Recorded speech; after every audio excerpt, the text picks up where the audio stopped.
Hi everybody, MTG Openings back again, this time with another Commander deck check.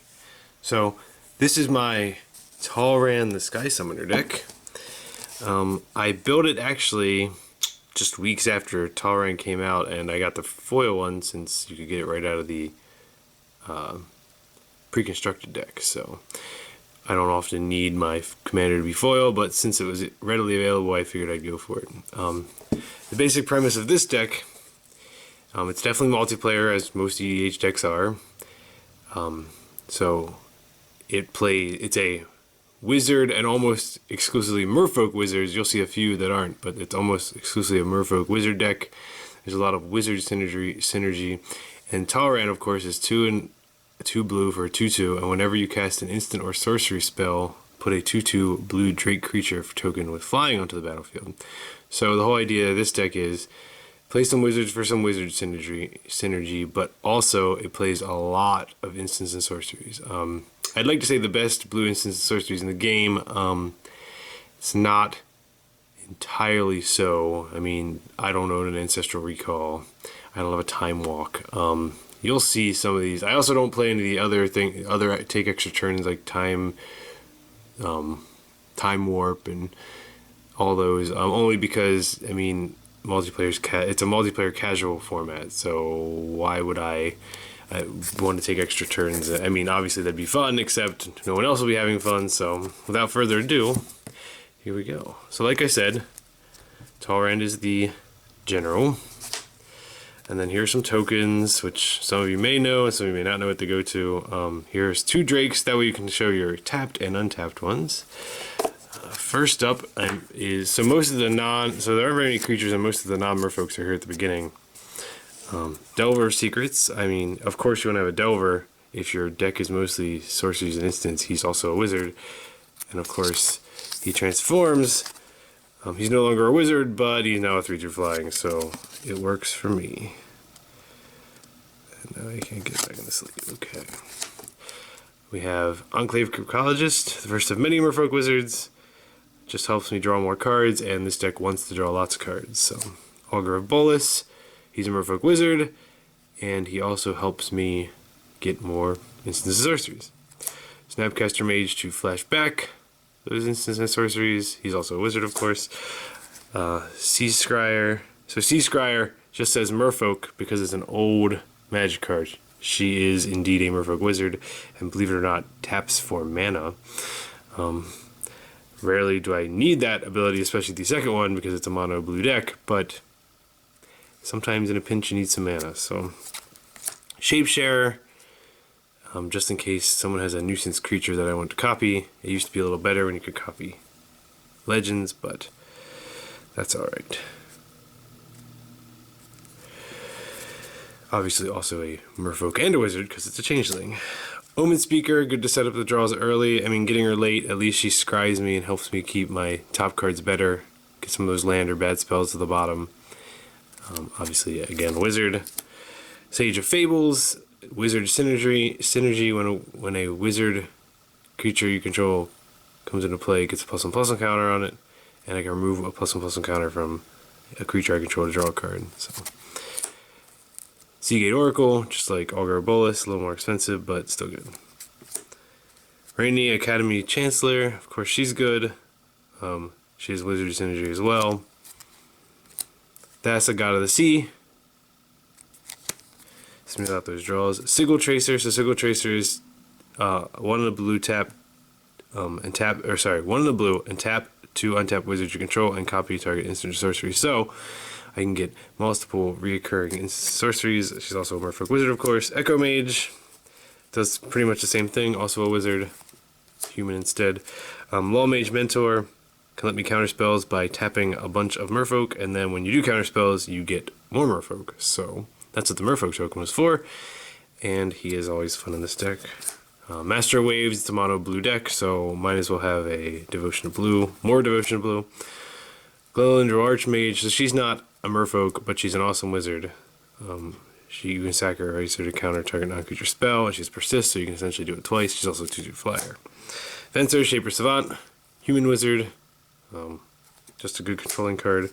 Lunar Mystic, Whenever you cast an instant or sorcery, you can pay one more if you draw a card. Once again, it's instant and sorcery synergy along with being a wizard. Archaeomancer gets me back my instants and sorceries. A zombie Lady of Scrolls, who would be the general in this deck if I wanted to do less with instants and sorceries and more with wizards. This card is a powerhouse. I'm sure anyone who's played Commander and has played either against an Azami as a Commander or just Azami in general, she's amazing. It's tap and untap wizard you control to draw a card. I have drawn an infinite number of cards at the end of players' turns with her, so she's amazing. Now we're on to the sorceries, and yes, sorceries and instants. So we have Ancestral Visions, Jataxian Probe, Brainstorm, Ponder, Preordain, and then Ponder. Think Twice, Impulse, that's an original Impulse, Divination. I think this card's pretty funny because a lot of people would never want this card, but this deck definitely does. It's Uncovered Clues. It's look at the top 4 cards of your library, then you may reveal up to 2 instants and or sorcery cards from among them and put the revealed cards in your hand and put the rest on the bottom of your library in any order. So since the deck has mostly instants and sorceries, this card is essentially, I mean, it does read pay 3, scry 4, draw 2. I mean, it's awesome. Council of Soriyami, Concentrate, 4C, Deep Analysis. Like I said, you're going to see a lot of draw spells here. Tezzert's Gambit. So essentially just draws you cards. The Proliferate really only works for the Planeswalkers you'll see and Sage of Fables. But, I mean, it draws 2 cards and it can cost 3 because it's Phyrexian mana. So, new edition of Treasure Cruise. Oh, I should point out this is before Fate Reforged. It's just come out. It's actually the weekend of the pre-release right now. But anyway, Treasure Cruise, Dig Through Time, Spell Snare. This is on the short list of cards to be cut. It only works early on or if you're lucky later on, so it's on the short list of things to be removed. Spell Pierce, Steel Sabotage. Oh, quick story about Spell Pierce. So this used to be a foil Spell Pierce, and then I realized it was a $26 to $30 card at the time, and I no longer own a foil Spell Pierce. Let's just say that. Steel Sabotage, of course, Counterspell, Negate. We've reached the Counterspell, obviously. Thassa's Rebuff. So Thassa's Rebuff isn't very good most of the time, but when you're playing a blue Devotion deck, it works perfectly fine. Mana Leak, Miscalculation, Dissipate, Channel, or Cancel, my fault, Rewind, and now we get to the haymakers that essentially you get to these once you have enough tokens in play to win. Cyclonic Rift, Capsize, Polymorphous Jest, there's Talrand's Invocation. So this, when you cast it, you get 2 2/2s, and if you have Talrand in play, you get a third 2/2. Aether Gale, another one of those amazing cards that can win you the game.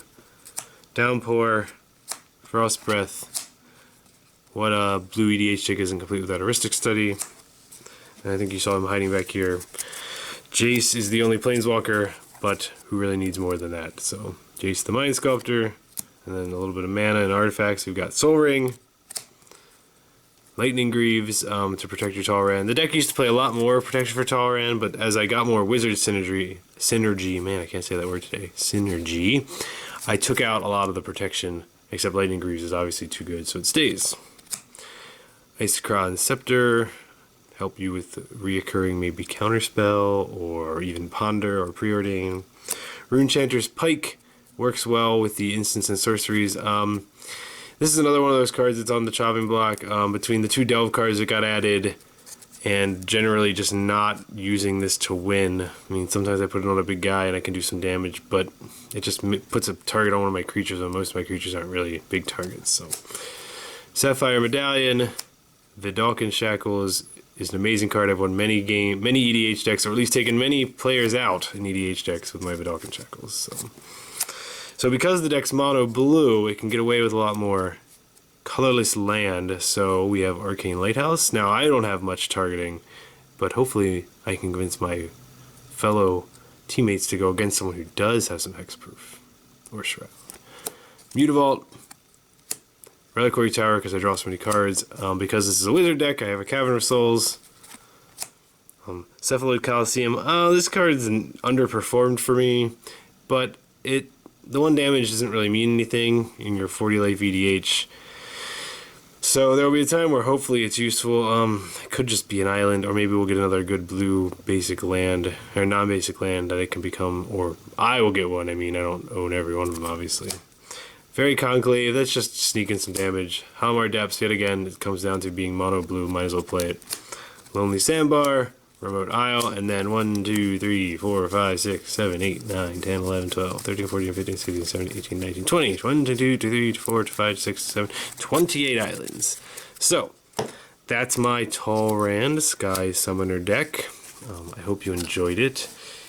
I am looking at trying to get some gameplay EDH videos. Some people requested that when I put up my Rafik deck.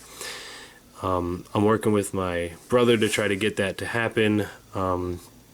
I certainly don't know when it's going to happen yet, but hopefully it will happen here in the next month or two. We'll see.